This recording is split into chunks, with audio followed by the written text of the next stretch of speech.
hands up, guys. Welcome back to the channel. Welcome back to the Fantasy Pavilion. Just want to do a quick review of the Liverpool versus Bournemouth match, the opening game of the Premier League. The Premier League is back. Quick notes, quick observations. Of course, Liverpool opening day. Diogo Jota, of course, memories for him and his brother as well. So RIP to them, rest in peace to the soul, and of course, peace and love to the family. I've been through, all of us, we've been through some loss in our families. It's not an easy thing, and it's not something you ever get over. But all we can send is love and thoughts and comfort. But big up to the both fans, respected the moment of silence and gave him and the brother, a nice remembrance. So that was cool. Of course, the way the game started, and so much riding on the game, because this weekend, I think this opening match they won, there are a lot of debuts, like any season, but I feel like there's a lot of pressure on the debuts. Even for Bournemouth, right there, please forgive my pronunciation, Diakite in the back, his debut, of course, Etikete debut, Frimpong debut, Wurtz debut, right? So there were a lot of guys on debut. Even Kirkes, right? And if I didn't say Frimpong already.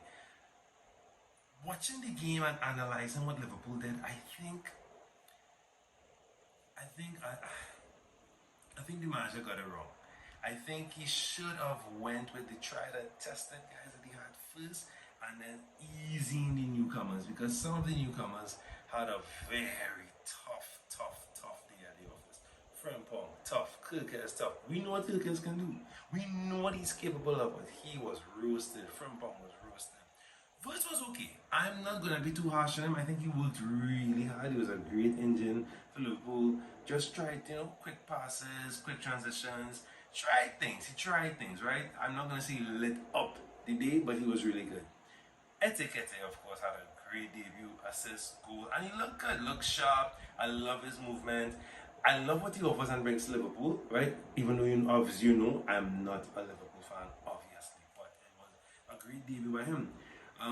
Key points, Salah, as usual, was very quiet. Same thing last season, a quiet Salah scoring 30 goals. If I had a player like that, he can stay quiet all he wants. I'll be very happy, but did his thing in the end, snatched the goal. Semenyo, we have to talk about Semenyo.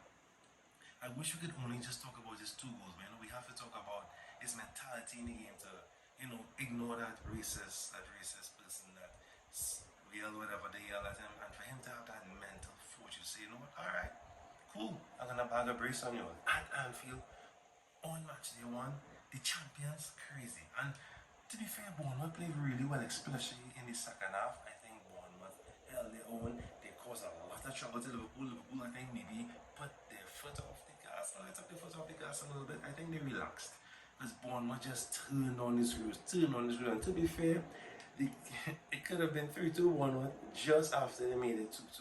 Right? Bournemouth were really near ascendancy in the second half, played really well, and they gave Liverpool a game. And I think it was a great away performance.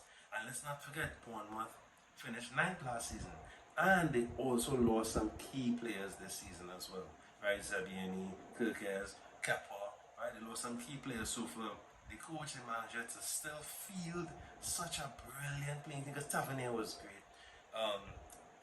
Brooks was great. I want to just say the right names. Of course, mention Semenyo. Even Nielsen, right? Even though he didn't have a lot of chances, he had 2 key chances. He had one that backheader, but he was working so hard. I know some people hate to hear that strikers working hard, but he worked really hard for his team. He ran his socks off, right? I think Bournemouth put in a really great physical performance. They were present. They did not show Liverpool any respect. They played their game, and I think they will give a lot of teams some trouble. But you can see where the deficit is in terms of some of the key players that they lost. Right? It's a good thing that Semenyo stayed, and hopefully he does stay for the rest of the season, and he can be galvanized, and maybe they could bring in some key players to help him and boost the side. But Bournemouth looking good. Bournemouth looking really good. That manager Jarrod is a brilliant manager, as we saw last season. Liverpool, yeah, looking good, but I think obviously there's some teetering problems, and like I said, maybe the manager got it wrong in the sense of maybe putting all the newbies in, right? Now, of course, easy for an outsider to say that, right? Hindsight, But some of the really, I mean, I guess it's because it's Bournemouth. I'm pretty sure if Liverpool was playing Arsenal first or playing Man U or something like that, I think we'd have seen the likes of Robertson start, things like that, you know. But they had a really tough day at the office. But it is only the first day. They have to get accustomed, they have to find their legs, they have to find their rhythm, and it will come. It will come. Right? It will come. But Liverpool, now that we've seen Liverpool now in two serious matches, I think a lot of people licking their lips at the defensive frailties because Konate was not up to it today. And normally is. I don't know what's happening. Maybe he's in two places. I don't know. He's in Madrid, in Anfield. I don't know, but he was not at it today. Not at it today. He was in. Because the first goal was it the second goal? Sorry, that Semenyo scored. Oh, he ran him ragged. That was a brilliant run from Semenyo. So yeah, I think it was a solid start. Great start to the season as if you're neutral 4-2. Of course, the scoreline does not show the full, scape or story of the game because Bournemouth will end it right down. But Liverpool is Liverpool. They are the champions for a reason. They have the firepower. It showed. Gakpo was amazing. Gakpo was brilliant. Got his goal as well. And I think moving forward, we can see this kind of football for a while until they get gelled and get cohesive.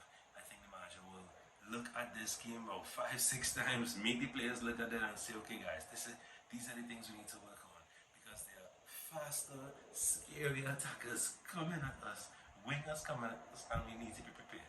Van Dijk was solid as usual. I think he had a lot of work to do, to be fair, because even the Semenyo second goal still there. The second goal, no one attacked him.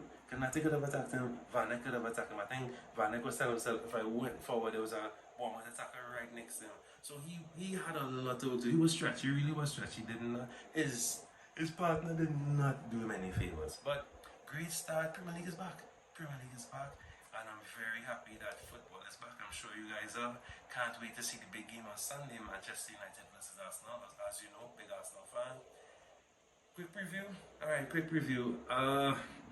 The difference. What I was saying, as I was saying, most teams have debuts. So of course, the big headline for this game, Sesko versus Gyökeres, right? That's a big headline. Who's gonna flop? Who's going to score? Who's gonna do well? I mean, both score, right? I think the difference here with Arsenal compared to Liverpool and maybe like United and stuff, we don't have a lot of onboarding to do, right? So when I say that, we just have maybe 3 new players in key areas. It's not to say they're like Man U have a whole new attack, so they have to get on board. Liverpool, half the back line has changed, so they have to get on board. I'm not saying that doesn't mean we have some teetering problems, but I am very confident, and our guys on board a little better. Zumendi and Jarrod were there at the start of preseason, so they got their feet wet, they're gelling well with the players. It's just for Gyökeres to get in and get settled. So I want to see Arsenal to win that game 2-1. I think it'll be tight. Going away to Old Trafford, no matter if Manchester United are fighting relegation, they always step up against Arsenal. So I think it'll be a very tight game, even if it's a draw. I won't be surprised. But yeah, let me know what you guys think. What other fixtures you're looking forward to over the weekend. Where you're watching us from, don't forget to like, share, subscribe. I appreciate the support, and we'll try to keep these things going throughout the season, right? Don't forget to comment below. Let me know what you think, your thoughts. What you thought about before I go, the handball situation with Tennessee. That was crazy. There were a few controversial moments, right, where they said I wasn't a handball. Let me know what you think. Would love to know your opinion. Alright guys, take care. See you in the next one.